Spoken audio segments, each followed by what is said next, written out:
사람들이 가장 좋아하는 단어가 바로 사랑과 축복이라는 단어라고 합니다. 사람은 하나님으로부터 오는 복을 받아야 사는 존재라는 것을 의미하기도 합니다. 복은 여러 가지 의미가 있겠지만 크게 두 가지로 볼 수가 있겠죠.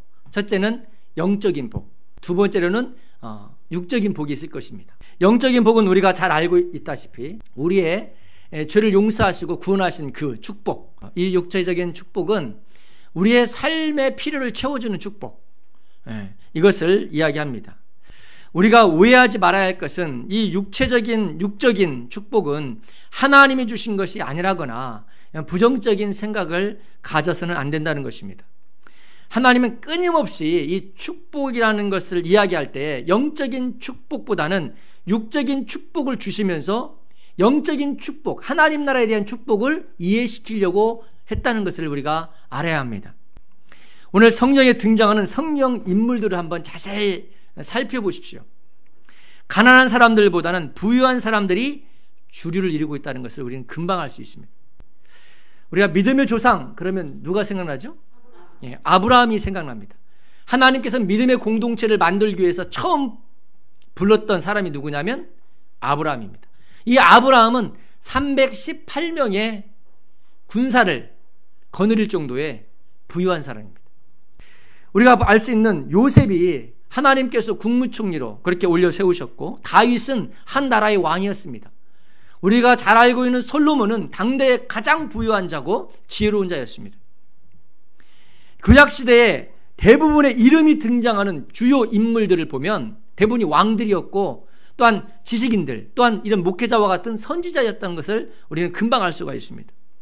예수님의 삶 속에서 예수님을 따랐던 수많은 사람들이 있었지만 그들이 언급되고 있는 그 인물들을 보면 대부분이 지식인이나 부유한 계층이었다는 것을 우리는 또 성경을 보면 금방 발견하게 돼요. 철저하게 가난한 사람들과 헐벗은 사람들을 위해서 주님께서 사셨지만 상위층 사람들을 결코 멀리하지 않았다는 것을 금방 알 수 있어요.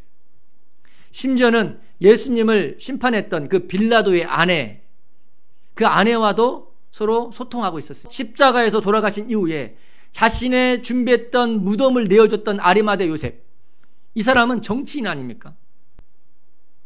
오히려 그들과 깊은 교제를 통해서 예수님께서 관심의 대상이었던 가난하고 헐벗고 소외된 사람들을 돕도록 그렇게 간절히 권면하고 있다는 것을 우리는 알 수 있습니다. 제자들을 보면 여러분 잘 알고 있는 마태는 어떤 사람입니까? 마태는 세리입니다. 세리. 그러니까 오늘날 말하면 국세청 직원이죠. 베드로와 안드레는 어부 출신입니다. 학벌은 또 좀 낮지만 그는 배를 가진 선주입니다. 유다를 보면 그는 깨어있는 지식인, 혁명가였습니다.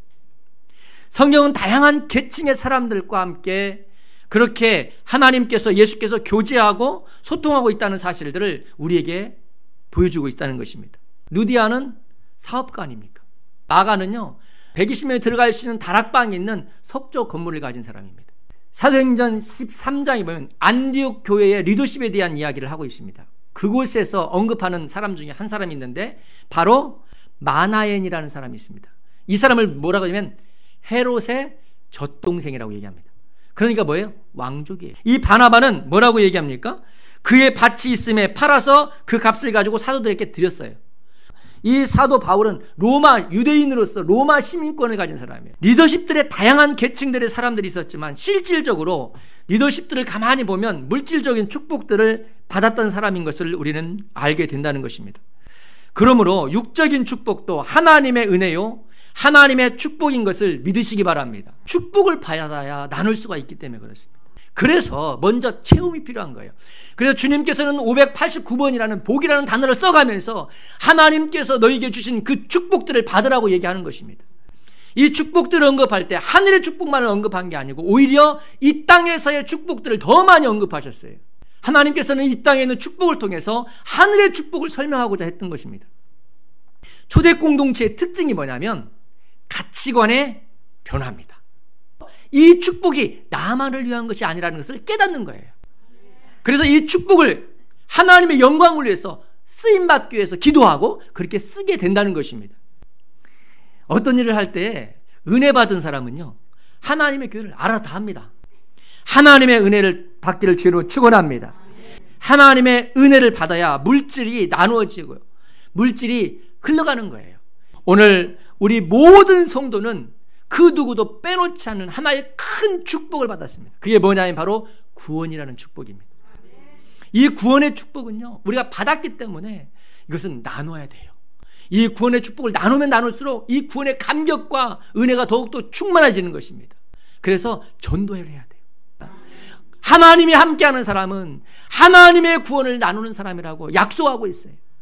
하나님께서 우리의 작은 축복이 나눔을 통해서 더 풍성한 축복이 되기를 주의 이름으로 축원합니다.